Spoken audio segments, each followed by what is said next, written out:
다 함께 기도드리겠습니다. 사랑과 은혜가 풍성하신 하나님 아버지, 감사와 찬양과 경배를 드립니다. 부족한 저희들에게 하나님의 자녀 삼아주시고 건강을 허락하시고 믿음을 주셔서 거룩한 주의 날 주의 전에 나와 예배를 드릴 수 있게 하시니 더욱 감사드리며 우리 모두가 영과 진리로 예배 드리게 하옵소서. 사랑하는 하나님, 지난 반년 동안 또 하나님 말씀 가운데 살아가지 못하고 세상의 권세와 명예와 물질 때문에 우리의 몸과 마음과 뜻을 다해 하나님을 사랑하지 못했으며 이웃을 그리스도의 사랑으로 함께하지 못했음을 솔직하게 고백하며 회개하오니 우리 주 예수 그리스도의 보혈로 깨끗하게 씻어 주시옵고 우리가 은혜의 보호자 앞으로 모두 나아갈 수 있도록 인도하여 주시옵소서. 치유의 하나님, 코로나19로 인해 많은 사람들이 힘들어하고 있습니다. 경제와 건강이 무너지고 있습니다. 또 불안해하고 있습니다. 하오나 이런 위기의 상황 속에서도 우리 믿음의 자녀들이 모두가 합심하여 기도하며 나아갈 때 치유의 하나님께서 이 땅을 회복하여 주시옵소서.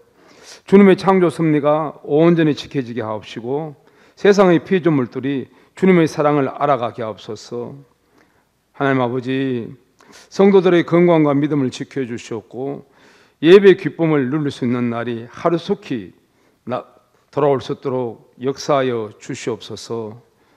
신실하신 주님, 교회학교를 위해 기도합니다. 믿음의 미래 세대들이 코로나19로 인해 모든 행사를 보류하고 있습니다. 하오나 이가 어려운 가운데서도 주님을 알아가게 하시고 혼탁한 이 세대를 본받지 않게 하시고 마음을 새롭게 함으로 변화를 받아 하나님의 선하시고 기뻐하시고 온전하신 뜻이 무엇인지 분별하도록 하옵소서. 수고하며 애쓰시는 교육자와 교학교 선생님에게도 힘과 능력을 더하여 주사 이 어린 미래 세대들을 이끌어가며 부족함이 없게 하여 주시옵소서. 하나님 아버지, 말씀을 전하시는 주의 사자 홍경보 담임 목사님께 성령의 충만함을 허락하시고 듣는 우리 모두가 아멘으로 화답하며 은혜와 도전과 결단의 시간이 되게 하옵소서. 예배를 위해 봉사하는 모든 손길 위에 주님의 축복을 내려주시옵고 찬양하는 호산자 찬양대의 찬양을 받으시고 홀로 영광 받아 주시옵소서. 이 모든 말씀 다시 오실 왕 우리 주 예수 그리스도의 이름으로 간절히 기도드립니다. 아멘.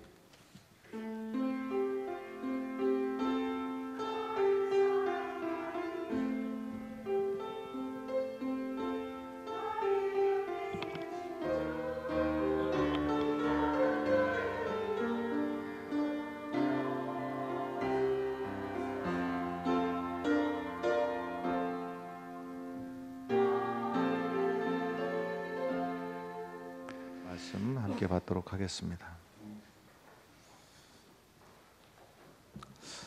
오늘 우리에게 주신 하나님 말씀은 요한복음 4장 10절에서 16절까지입니다. 신약 성경 147면입니다. 찾으신 줄 알고 봉독했습니다. 예수께서 대답하여 이르시되 내가 만일 하나님의 선물과 또 내게 물 좀 달라 하는 이가 누구인 줄 알았더라면 내가 그에게 구하였을 것이요 그가 생수를 내게 주었으리라. 여자가 이르되 주여 물기를 그릇도 없고 이 우물은 깊은데 어디서 당신이 그 생수를 얻게 사옵나이까. 우리 조상 야곱이 이 우물을 우리에게 주었고 또 여기서 자기와 자기 아들들과 짐승이 다 마셨는데 당신이 야곱보다 더 크니이까. 예수께서 대답하여 이르시되 이 물을 마시는 자마다 다시 목마르니와 내가 주는 물을 마시는 자는 영원히 목마르지 아니하리니 내가 주는 물은 그 속에서 영생하도록 솟아나는 샘물이 되리라. 여자가 이르되 주여 그런 물을 내게 주사 목마르지도 않고 또 여기 물기르러 오지도 않게 하옵소서. 이르시되 가서 내 남편을 불러오라. 아멘.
할렐루야. 감사합니다. 오늘도 호산나 찬양대 찬양 감사드립니다. 오늘 요한복음 성경 말씀은 예수님께서 사마리아 지방의 수가라는 마을에서 한 여인을 만나면서 이야기가 시작이 되는데요. 예수님께서 사마리아 지방으로 가셔서 이 수가라고 하는 동네 한 여인을 만날 때에 유대인의 시간으로는 제6시 이렇게 되어 있습니다. 우리가 쓰는 시간으로 하자면 정오, 낮 12시에 해당이 되는 시간인데, 지금 우리나라도 더운 여름 날씨입니다만은 이 중동 지역, 이스라엘 땅 건조 지역이고 일교차가 크고 상당히 뜨거운 지역입니다. 낮 12시에는 사람이 움직이기가 쉽지가 않은 그런 시간이고, 그래서 사람들은 대부분 아침과 저녁에 필요한 일들을 하고 이렇게 낮에 뜨거운 시간에는 무엇을 하는 것을 삼가하는 편입니다. 그런데 이 뜨거운 정오에 물을 길러 나왔다고 하는 것, 이 여자가 무언가 평범치가 않고 무언가 문제를 안고 살아가는 사람이라고 하는 것을 우리가 금방 생각할 수가 있습니다. 남들은 다 서늘한 아침 시간, 저녁 시간에 물을 길러 오는데 이 여인은 혼자만 이 뜨거운 시간에 물을 길러 오는 것, 무엇인가 문제가 있다 하는 겁니다. 이 여자의 문제가 무엇일까? 그것을 목마름이라고 성경은 말하고 있습니다. 우선적으로 이 여자는 고독이 문제였습니다. 예수님과 대화를 보니까 이 여자는 남편이 이제까지 5명이나 있었고, 또 지금 같이 살고 있는 사람도 진짜 남편이 아니다. 딱히 성경에서 그렇게 기록을 하고 있지는 않지만 우리가 상황을 짐작을 해보면 우리가 흔히 쓰는 말로 첩으로 살고 있다, 이런 얘기입니다. 이 여자 나이가 어느 정도일까? 이것도 성경에 기록은 없습니다만은 어떤 남자의 첩으로 살고 있다 하는 것을 연상해 볼 때, 그리고 물을 길러 온다 하는 것을 볼 때 대략 3, 40대쯤이 아닐까 하는 생각을 하는데요. 그 나이에 벌써 남편이 5이 있었고 지금 어떤 남자와 살고 있고, 이 여자의 인생이 평범하지는 않은 그런 인생인 것을 알 수가 있는데, 많은 남자들에게 짓밟히고 버림받은 인생이라고 할 수도 있고, 또 도덕적으로도 이쯤 되면 문제가 있을 것이 자명합니다. 그래서 사람들에게서 손가락질을 당했을 것이고, 너는 나쁜 사람이야 하고 정죄를 당했을 것이고, 다른 사람들 대화에 끼어주지 않고 따돌림을 당했고 조롱을 당했을 것입니다. 그러니 다른 사람들의 눈이 따가워서 사람들을 스스로가 피하게 되고, 사람들이 시끌벅적한 아침 저녁 시간에는 나서지를 못하고 낮 12시 그 뜨거운 시간에 다른 사람들 눈을 피해서 혼자서 물을 길러오는 그러한 인생이었습니다. 외로웠습니다. 고독했습니다. 이 인생에 허무함이 있었고 많은 상처가 있었고, 저 내면 깊숙한 곳에서부터 자리 잡고 있는 끝없는 목마름이 이 여인에게 있었던 것이죠. 예수님께서 이 여인의 그 마음을 아시고 외로움을 아시고 목마름을 아시고 우리 주님께서 이 여인에게 말을 걸으시면서 다가오시는 겁니다. 7절의 말씀을 우리 함께 읽겠습니다. 7절 말씀 함께 읽으시면 좋겠습니다.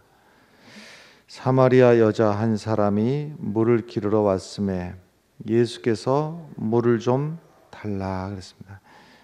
예수님이 먼저 말을 거는 첫 마디는 나에게 물을 좀 달라 하는 것이었습니다. 9절의 말씀, 이 여인의 반응이 있습니다. 9절 말씀을 함께 읽겠습니다. 사마리아 여자가 이르되 당신은 유대인으로서 어찌하여 사마리아 여자인 나에게 물을 달라 하나이까 하니 이는 유대인이 사마리아인과 상종하지 아니함이로라.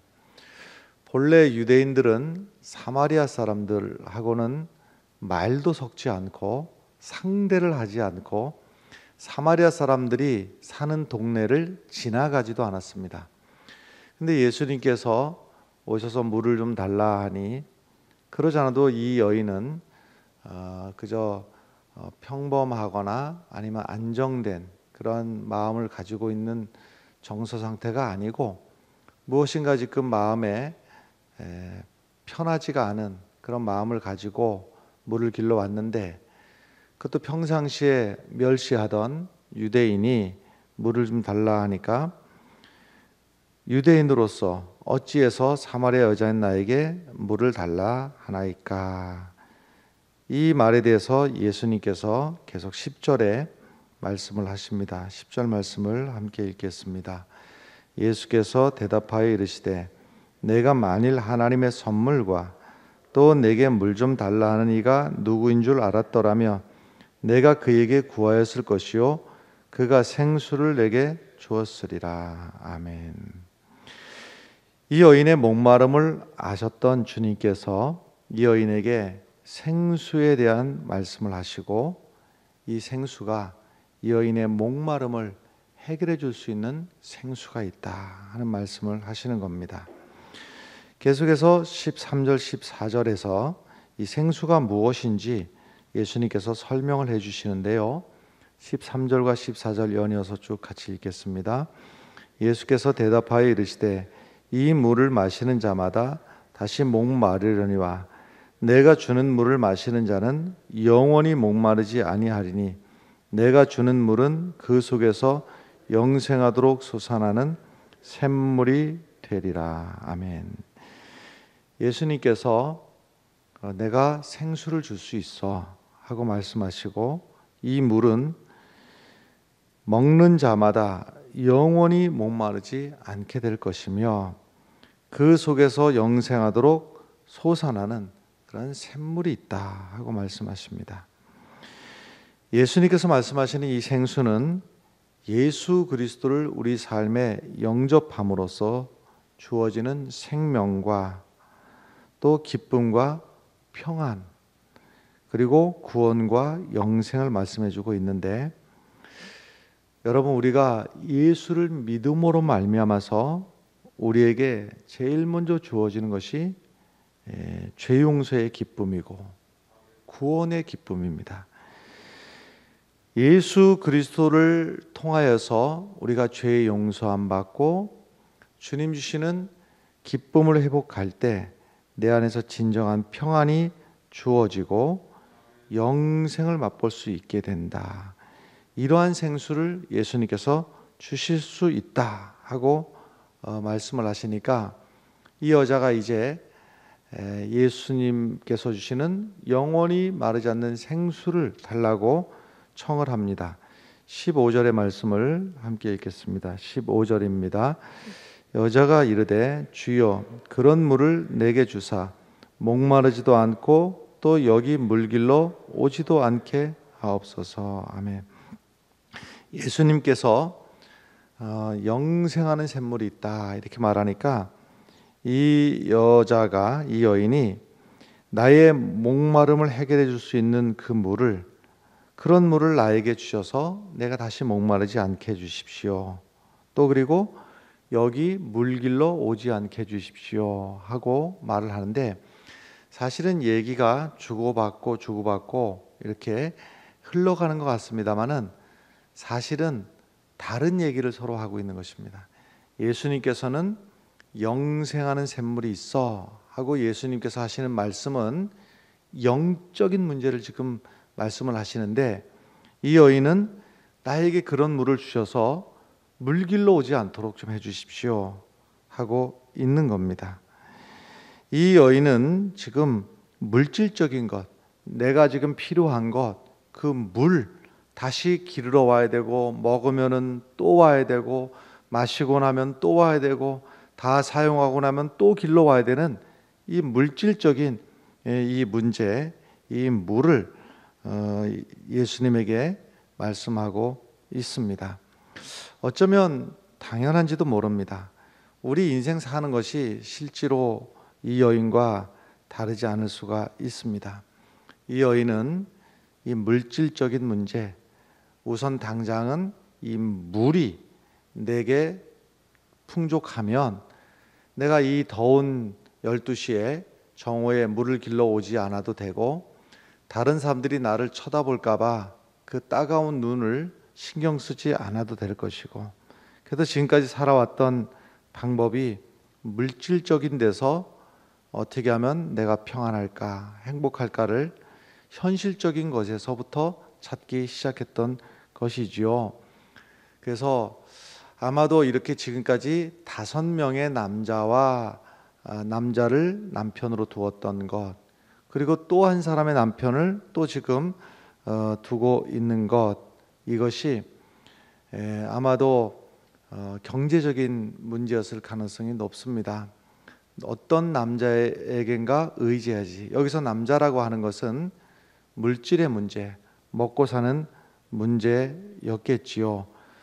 그래서 이 사람이면 지금까지 이 6번의 남편에게 오기까지 이 사람이면 나를 행복하게 해주지 않을까, 이 사람이면 돈 걱정 없이, 물질 걱정 없이 살 수 있지 않을까, 살다 보니 안 되겠다, 또 저 사람이 더 좋아 보이네 해서 2번째 남편을 만났을 것이고, 또 그 사람에게서 만족을 얻지 못하고 또 이 사람도 이런 문제가 있네, 3번째, 4번째 이렇게 하다 보니까 여기까지 오지 않았을까.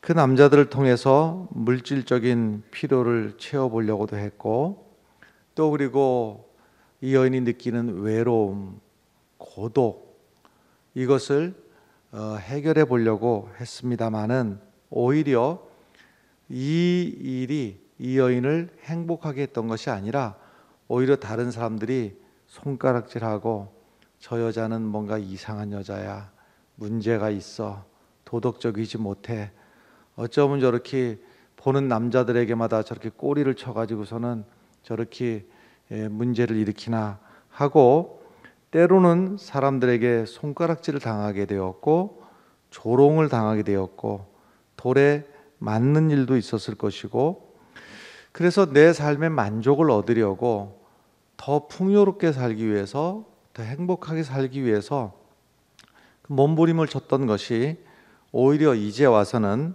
더 깊은 상처와 고독과 허무만 남아버린 참 불쌍한 여인이 돼버리고 말았던 것입니다. 그러다 보니까 예수님하고 대화를 하는데, 예수님은 영적인 문제를 얘기하고 있는데 이 여인은 육적인 문제를 얘기하고 있고, 얘기가 주고받고 하는 것 같습니다만은 서로 다른 이야기로다가 되다가 갑자기 예수님께서 영 다른 이야기를 하십니다. 그게 16절의 말씀인데요. 16절의 말씀 함께 읽도록 하겠습니다. 이르시되 가서 내 남편을 불러오라. 아멘. 예수님, 물 좀 달라. 아니, 유대인이 사마리아 여자인 나에게 물을 달라 합니까? 내가 누구인지 알았더라면 네가 그렇게 말하지 않았을 거야. 나에게는 영생하도록 솟아나는 샘물이 있어. 주님, 그러면 그 물을 나에게 주셔서 나로 하여금 다시 이 우물에 물을 길러 오지 않도록 해주세요. 이렇게 얘기를 하다가 갑자기 예수님께서 내 남편을 데려오라, 불러오라 하는 거예요. 영원한 샘물 이야기를 하시다가 느닷없이 남편 이야기를 하는 것은 이 여인의 삶의 가장 문제, 이 여인의 가장 죄성, 그 죄를 확 들춰내는, 마치 이렇게 자기 치부를 가리우고 있던 이런 자기를 감싸고 있던 옷이나 아니면은 이러한 가리고 있던 보자기 같은 것을 확 들쳐가지고 그 치부를 확 들쳐내듯이 네 남편을 불러오라 하고 예수님께서 말씀을 하시는 거예요. 이 남편의 문제만큼은 이 여인이 가지고 있었던 컴플렉스예요. 다른 사람들은 다 한 남편 만나서 뭐 표현이 그렇습니다만 정상적으로 잘 살고 있는데, 이 여인은 지금까지 이 남자 저 남자, 그것도 정식적이거나 사회에서 통용되는 방법으로의 남편이 아니라 아마도 남들이 인정할 수 없는 관계 속에서 이 남자 저 남자하고의 관계가 있어서 5명의 남자를 지나고서도 6번째 하고 지금 살고 있는 이 형편 속에서 바로 그 치부의 문제, 네 남편을 데려와라 할 때에 이 여인이 당황을 해서 말을 하지요. 17절의 말씀 함께 읽도록 하겠습니다. 여자가 대답하여 이르되 나는 남편이 없나이다. 예수께서 이르시되 내가 남편이 없다 하는 말이 옳도다. 아멘.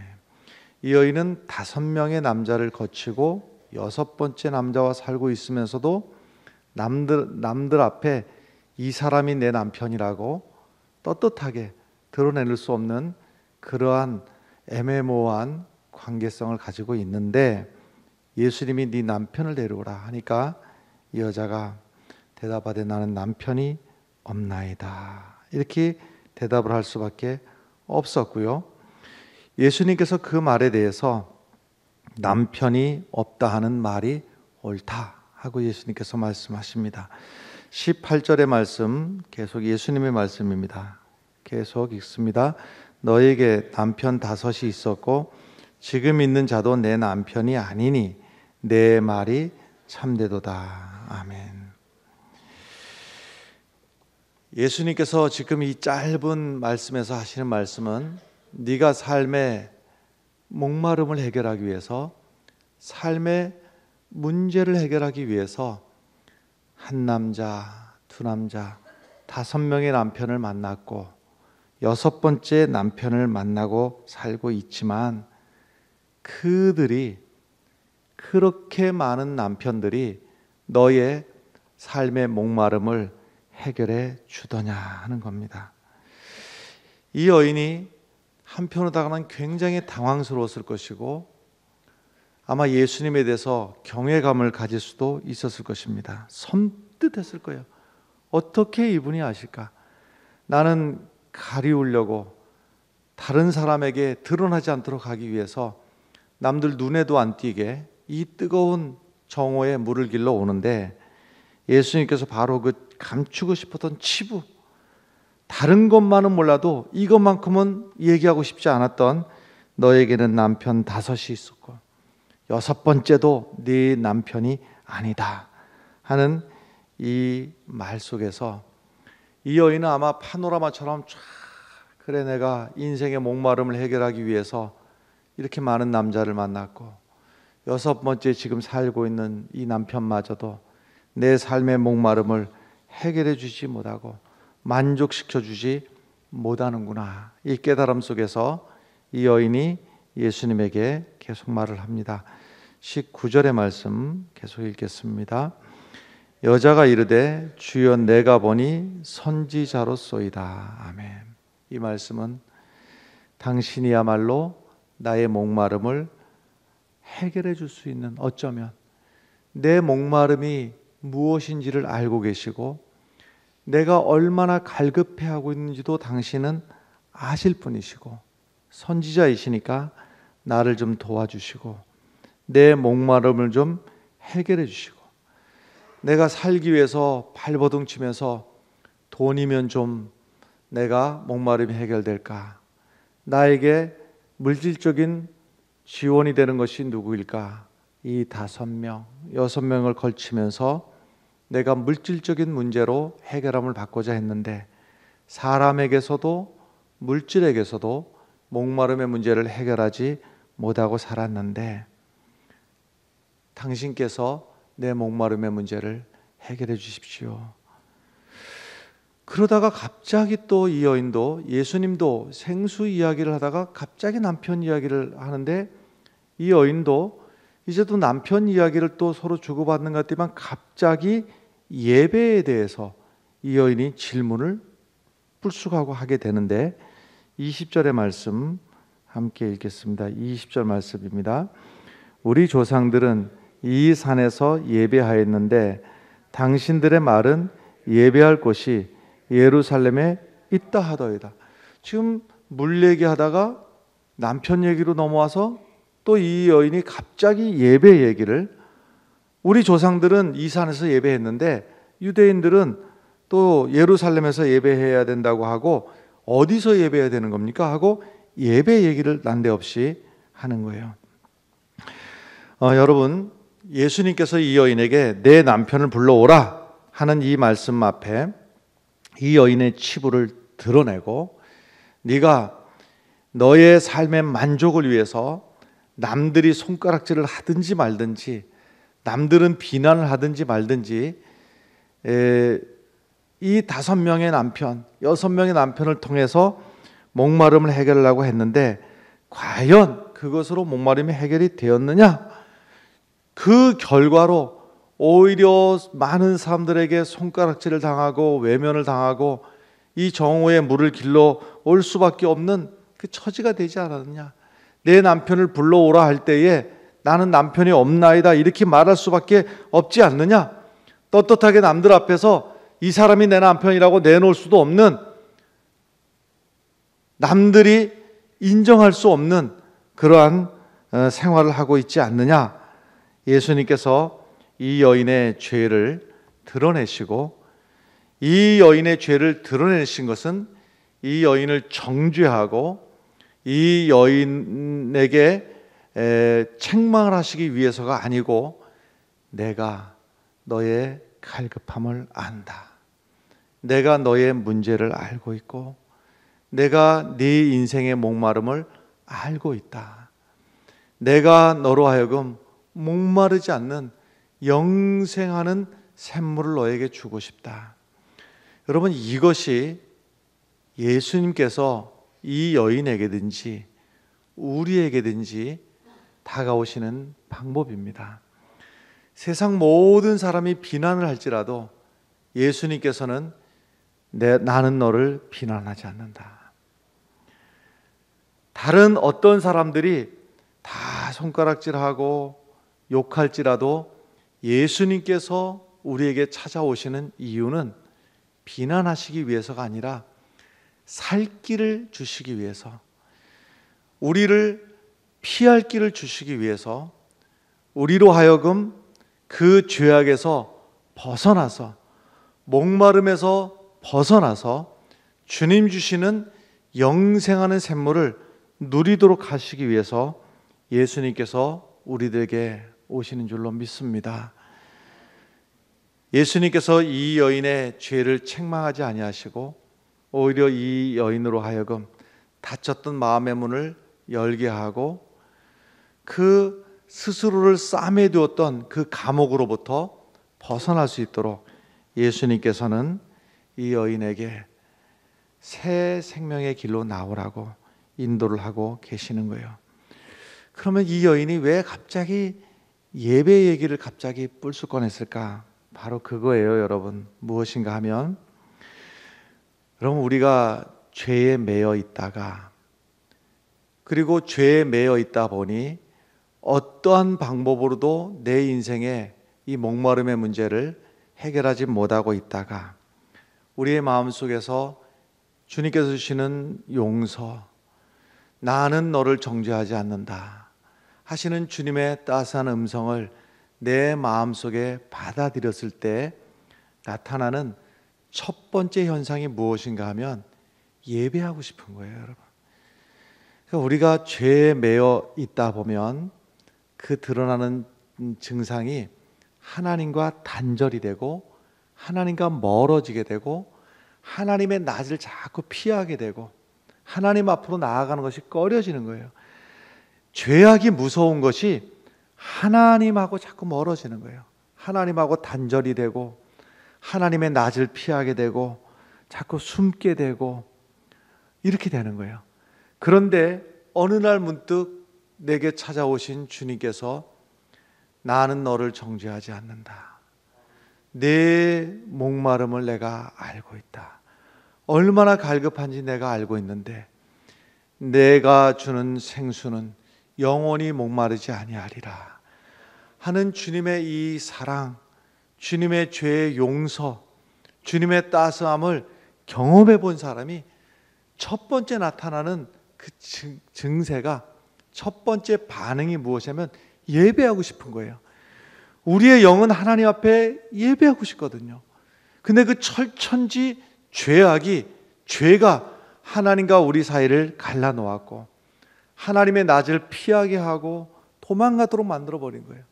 그러니 삶은 점점 강팍해져 가고 점점 외로워져 가고 점점 고독해 가고 목마름은 갈수록 더 심해지는데 이 죄의 용서를 경험해 본 사람 첫 번째 반응이 바로 하나님 앞에 예배하고 싶은 거예요. 여러분 이 마음을 가지고 하나님 앞에 우리가 예배하게 되기를 바랍니다. 그래서 일주일에 때가 되었으니 예배하러 가야지가 아니라 바로 예수 그리스도의 그 죄의 용서함이 내 안에 생생하게 경험이 되어지고 느껴지고 그 감동을 가지고 예배하고 싶은 간절한 마음을 가지고 나와서 하나님 앞에 예배하는 그 예배가 우리의 예배가 되기를 바랍니다. 그래서 예배를 드리더라도 하나님의 이 죄의 용서를 경험하지 못한 사람은 예배를 구경할 수밖에 없는 거예요. 내 전심으로 드리는 예배가 아니라 그래서 예배를 보는 거예요. 예배를 보러 가는 거예요. 예배를 드리지를 못하고 예배를 보고 예배를 구경하고 예배 참석하기는 하지만은 그 예배 가운데 내 마음속에 뜨거운 감사와 죄 용서에 대한 감격 없이 하나님 앞에 무미건조한 예배를 드리기도 하는데 바라건대 우리의 예배는 이 죄 용서에 대한 감격과 감사함으로 하나님 앞에 드려지는 예배가 되기를 바랍니다. 다윗이 대표적으로 예배의 사람인데 이 다윗은 일평생 예배 드리는 것이 가장 다윗하면 어떤 사람이냐? 예배하는 사람이었어요. 근데 이 다윗에게도 예배의 위기가 찾아왔었습니다. 그 내용이 시편 51편에 내용이 나오는데 우리아를 죽이고 우리아의 아내 밧세바와 동침한 후에 그 죄를 범한 후에 참회하는 기도가 시편 51편에 쫙 나오는데요. 정말이지 철저하게 전심으로 죄에 대해서 아파하고 뉘우치는 내용이 시편 51편에 보면 쫙 나와 있는데요. 이 다윗이 아파했던 것은 물론 죄 그 자체도 아프지만은 죄를 짓고 나니까 하나님하고 단절이 된 것이 아프고 예배를 드리려고 해도 전처럼 하나님 앞에 마음이 들여서 감동하고 감격하는 예배가 드려지지가 않는 거예요. 형식적으로는 예배를 드릴 수 있을지 모르나 전과 같이 하나님 앞에 막힘이 없는 하나님 앞에 내 전심을 드리는 그 예배가 되지가 않는 거예요. 그래서 시편 51편에서 다윗이 몸부림쳐가면서 그 죄 용서에 대해서 발버둥을 치는, 그래서 끝내 하나님 앞에 눈물로 회개를 하고 내가 하나님 앞에 죄로 말미암아서 하나님과 나 사이가 막힌 것이 얼마나 큰 아픔인지를 하나님 앞에 다 토설하고 내놓고, 그리고 나서 마침내 죄 용서함을 받고 예배가 회복되어서 마지막 찬양과 감사로 드리는 말씀이 시편 51편의 말씀이에요. 여러분, 우리가 살다 보면 죄를 지을 수도 있고 아차차차 하는 순간에 우리가 잘못된 판단을 가지고 잘못된 이력을 가지고 살아갈 수도 있습니다. 그러나 죄의 문제가 해결되지 않을 때, 죄가 나를 주장할 때 하나님 앞에 참된 예배를 드릴 수가 없어요. 진정한 죄의 고백이 있을 때 죄 용서가 주어지고 그 죄 용서의 경험을 한 사람이 드리는 찬양이 저 마음속 깊은 곳에서 하나님 앞에 전심으로 찬양할 수가 있고, 하나님께서 주시는 말씀 한마디 한마디가 내 영혼에 주시는 햇살과 같은 말씀으로 아멘으로 받아들일 수가 있고, 하나님 앞에 드려지는 기도 한마디 한마디가 진실된 마음으로 주 앞에 드릴 수가 있게 되는 겁니다. 마지막 23절 24절 읽고 마치겠습니다. 23절과 24절을 읽습니다. 아버지께 참되게 예배하는 자들은 영과 진리로 예배할 때가 오라니 곧 이때라. 아버지께서는 자기에게 이렇게 예배하는 자들을 찾으시느니라. 하나님은 영이시니 예배하는 자가 영과 진리로 예배할지니라. 아멘. 23절이나 24절에서 하나님 앞에 진실되게 예배하는 사람은 영과 진리로 예배한다. 이 두 가지를 말씀하시는데요. 이 영에 대한 해석은 길게 못하겠습니다만은 하나님과 교제할 수 있는 곳으로 이 마음의 중심의 자리를 말하는 거예요. 그러니까 하나님 앞에 어디서 예배해야 됩니까? 이 사마리아 땅에서 예배해도 됩니까? 예루살렘에서 예배해야 됩니까? 이 여인이 이렇게 묻지만 예수님께서 하시는 말씀은 이 지역, 저 지역, 지역의 문제가 아니라 영, 내 마음의 중심에서 하나님 앞에 은혜의 감격을 가지고 예배를 해야 된다. 이것을 좀 더 확대를 하자면 이 예배당 안에서 드리는 예배만 예배가 아니라 우리의 삶의 모든 순간순간마다 그 자리에서 주님께서 내 죄를 용서해 주신 죄 용서의 감격, 이 자리에도 하나님이 함께 하시는 것, 때로는 내가 집에서 설거지를 하든지 직장에서 내가 또 맡은 일을 하든지 또 친구하고 만나서 커피를 한잔 마시든지 그 자리도 하나님 앞에 드려지는 예배가 되어야 된다. 장소의 문제가 아니라 내 마음의 중심이 주님 앞에 드려져야 되고 영과 진리로 진실된 마음으로 형식적으로 외식적으로가 아니라 다른 사람이 보든 아니 보든 내 마음에 진실된 마음을 가지고 하나님 앞에 드리는 예배가 참된 예배라 그랬습니다. 여러분, 우리가 하나님 앞에 예배를 이렇게 반복적으로 드리면서도 이 여인과 같은 목마름을 가지고 형식적으로 예배드리지 않기를 바라고, 나는 너를 정죄하지 않는다. 네가 어떤 모양으로 있든지 무슨 죄를 지었든지 어떠한 이력을 가지고 있든지 나는 너를 정죄하지 않는다. 주님은 결단코 우리를 정죄하지 아니하십니다. 우리에게 생명 주시기를 원하시고 우리를 용납해 주시고, 내가 아무리 많은 사람들에게 손가락질을 당할지라도 주님께서는 나를 사랑하시고 내게 생명 주시는 분이심을 믿고 의지하며 주님 앞에 진실된 나의 마음의 중심으로 예배하는 성도들이 되시기를 간절히 축원합니다. 기도하겠습니다. 하나님, 주 앞에 드리는 우리의 예배가 영과 진리로 드리는 진실된 예배가 되게 하여 주시옵소서.